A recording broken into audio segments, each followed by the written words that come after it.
Starting at one guard from Columbus, Ohio, he ranges between 5'10" and 5'11". This man also holds his middle school record for most points scored during warm-ups. Ladies and gentlemen, J-Mo.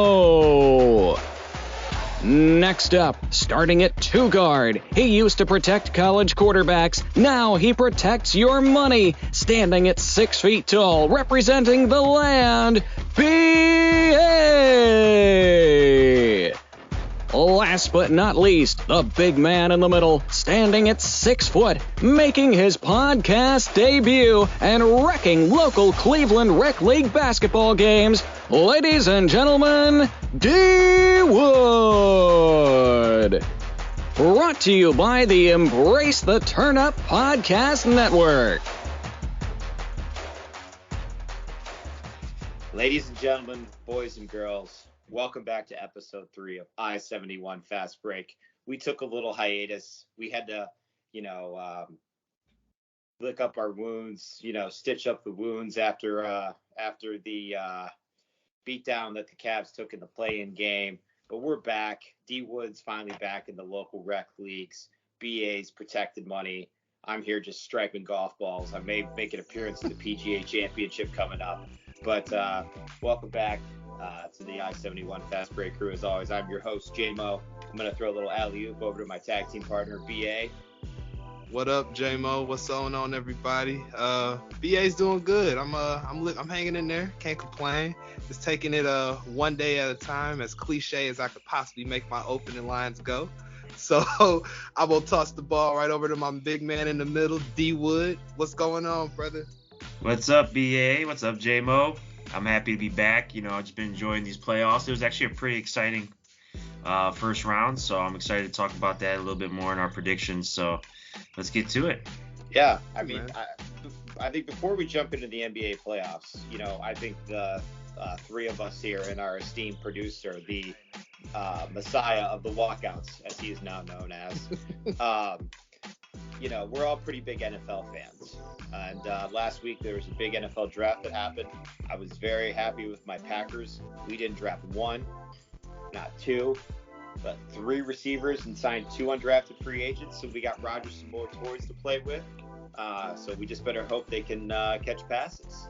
Very happy with the Packers draft. I have to say I give it an A.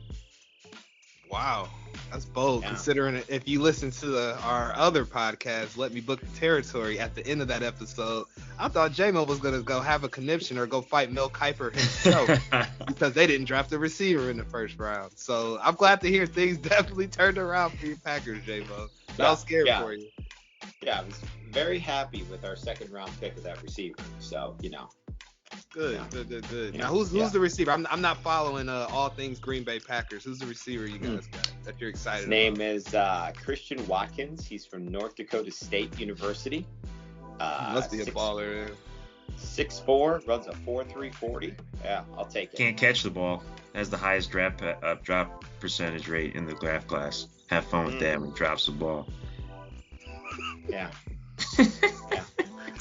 Hey, when did your Packers, when did your Browns pick? Like, what, the 6th round was their first? Doesn't matter. We got It doesn't matter, J-Mo, because we're in win now mode. And when you're in win now mode, you're not worried about a draft. It all comes down to how Deshaun and the suspension. So, all right. Yeah. What do you guys? We're not going to talk about that. You're just going full Les Snead, and you're like, fuck them picks. Yeah, man. What you're doing? All good. Who cares? Looks like they're adapting the Rams way. They're trying to. It looks like sometimes. Yeah. Okay. Yeah. All right. Not mad So, at it. if you guys had to grade the Browns draft class, let's hear a grade. I'd give it a B-. They drafted a lot of depth. They traded back. They accumulated some more picks for this year and next year. So I'm not horribly mad at it. They still need a receiver though, but I don't know what they're gonna do with that. But we'll see.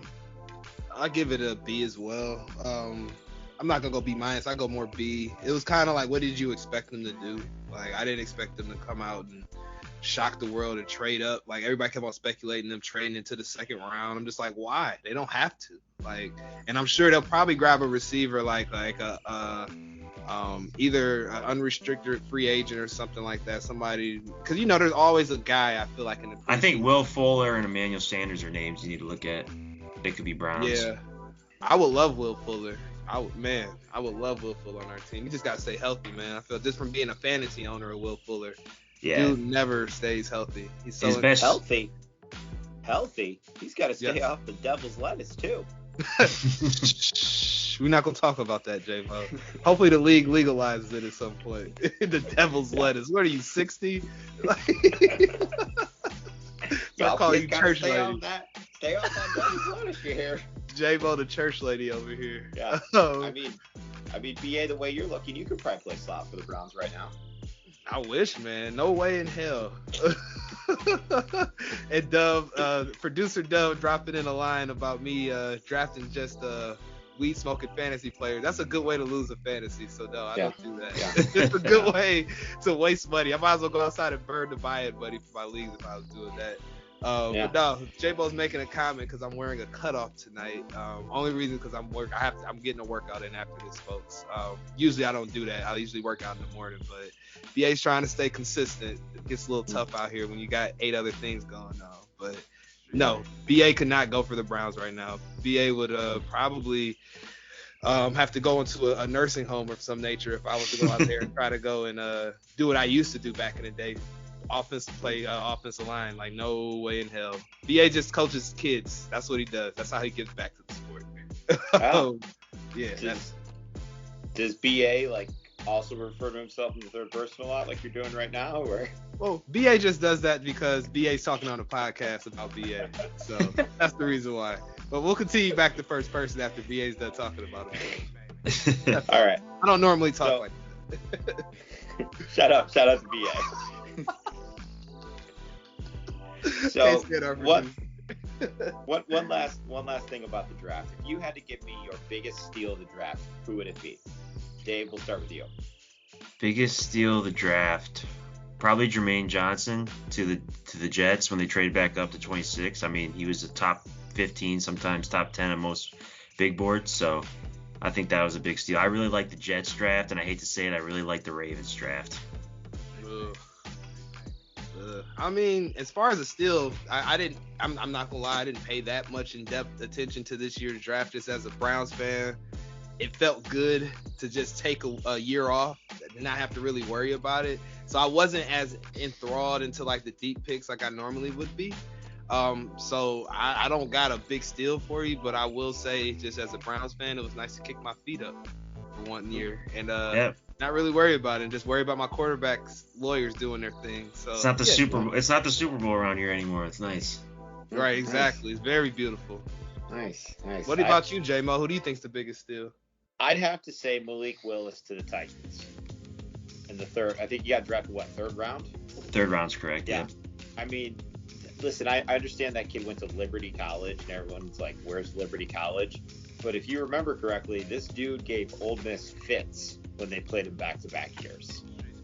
I think he's gonna be the most athletic quarterback of the draft, and I think he's got the most potential. He's in a great situation now too. Yeah. And I have a brother that's a diehard Titans fan, and I thought he was, I think he Chobani'd everywhere once they drafted him. Because I told him, I was like, dude, with your first round pick, I was like, if he's there, you should take Desmond Ridder. He was like, no, he's a trash quarterback.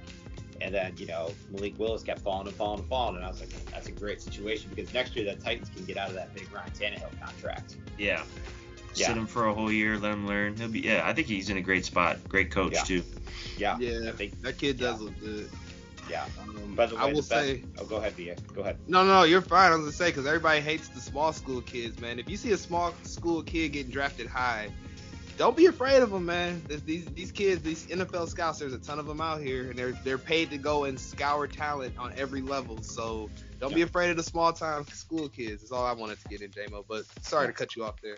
No, the day of the draft, I was listening to this podcast, and they were talking the best draft stories they've heard about people being connected to who, and they were like, Malik Willis is connected to the Steelers, and the one guy was like, why is that? And he's like, I saw him eating chicken wings with Mike Tomlin at his pro day.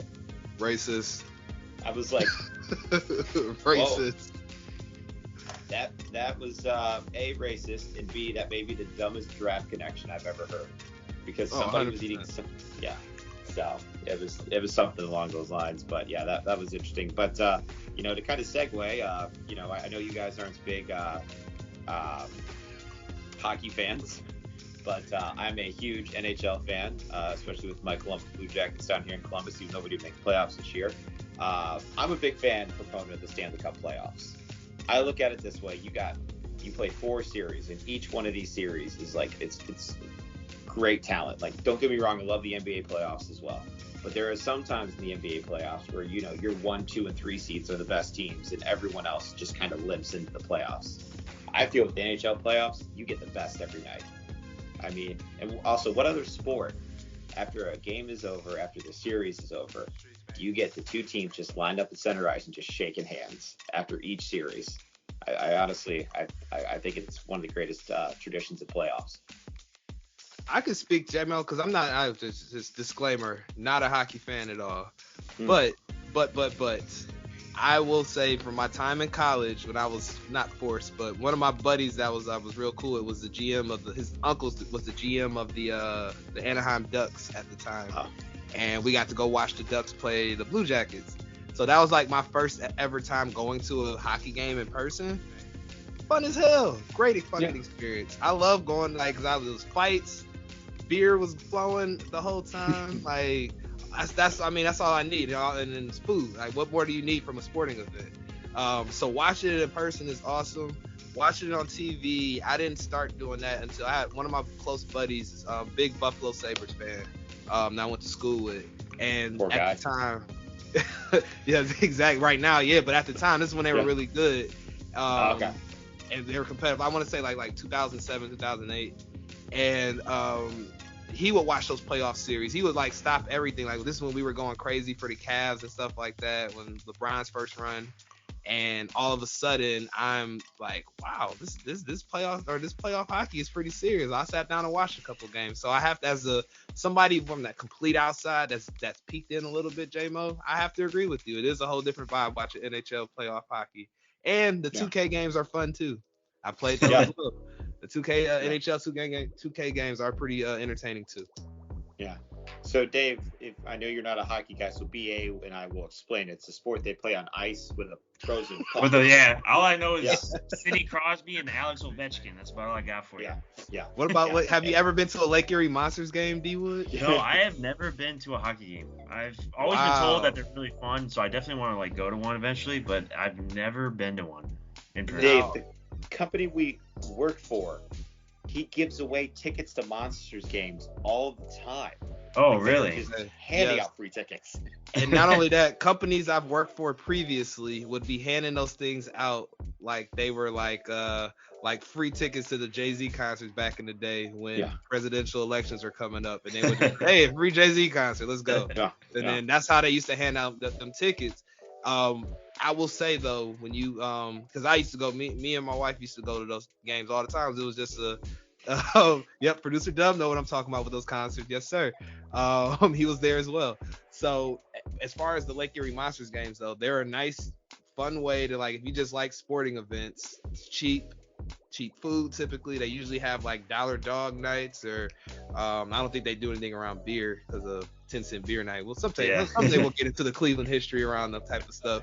But D-Wood, take advantage of that stuff. It's a nice little precursor to the night. If you plan on going out downtown maybe one night and you and your girl don't got nothing to do, take J-Mo up on that offer, man. Take advantage of your company's free tickets. If you're gonna get into hockey, that's the easiest way to do it. Yeah, I'll have to check it out for sure. Yeah, and Dave, you're allowed to like check people with your stick into the board. Sometimes a fight breaks out. Yeah, fight, man. Fight.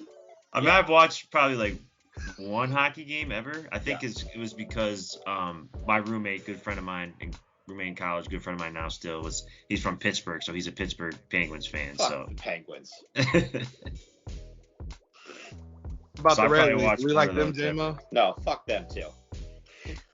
Got you. All right. So J-Mo's our residential like NHL fan. Yeah. So if I need to know anything, that's where I'm going. J-Mo's our guy. Yeah. All right. What else is happening in sports, man? Is it just the NBA playoffs left, or that's no, right? BA, no, man. You got a fever. Sleep in Cleveland right now. Yeah. And how could I forget, man? Stephen Kwan? Stephen Kwan. And it's Rookie of the month. Rookie of the the one month. I want to destroy. Hit the Quan. Don't worry. He's gonna win Rookie of